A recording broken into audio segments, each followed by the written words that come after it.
ताजा खबर ओडिशा ताजा न्यूज ओडिशा राज्य में कोरोना नेला आउ 2 जनक जीवन मृत्यु संख्या 29 को वृद्धि।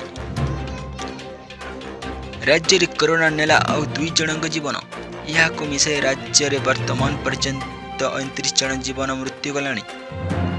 यह नहीं राज्य स्वास्थ्य एवं परिवार कल्याण विभाग वेबसाइट सूचना प्रदान करा जायछि। तेबे मृतक 2 जन गंजाम जिलार बोली जना पड़ी। गंजाम जिलार कोरोना मृत्यु संख्या 17 को वृद्धि पाई। कटक जिले में 4 जन, खोर्धा जिले में 5 जन, पुरी जिलूर जड़े, बरगढ़ जिलूर जड़े, अनुगुल जिलूर जड़े संक्रमित मृत्यु हो सारी। स्वास्थ्य एवं परिवार कल्याण विभाग सूचना अनुसार 2 मृतक गंजाम जिलार जड़े 66 वर्ष वयस्क पुरुष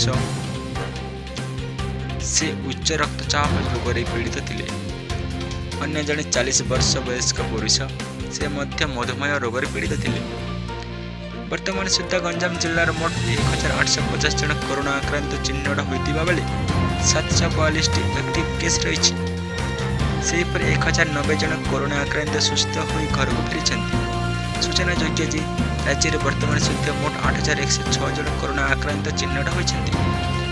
एमध्य 2567 जन एक्टिव केस रही बेले 5502 जन सुस्थ हो घर को फेरी। सेपरी 29 जनकर मृत्यु कोरोना जनित होता बेले 8 जनक मृत्यु अन्य रोग जो होती।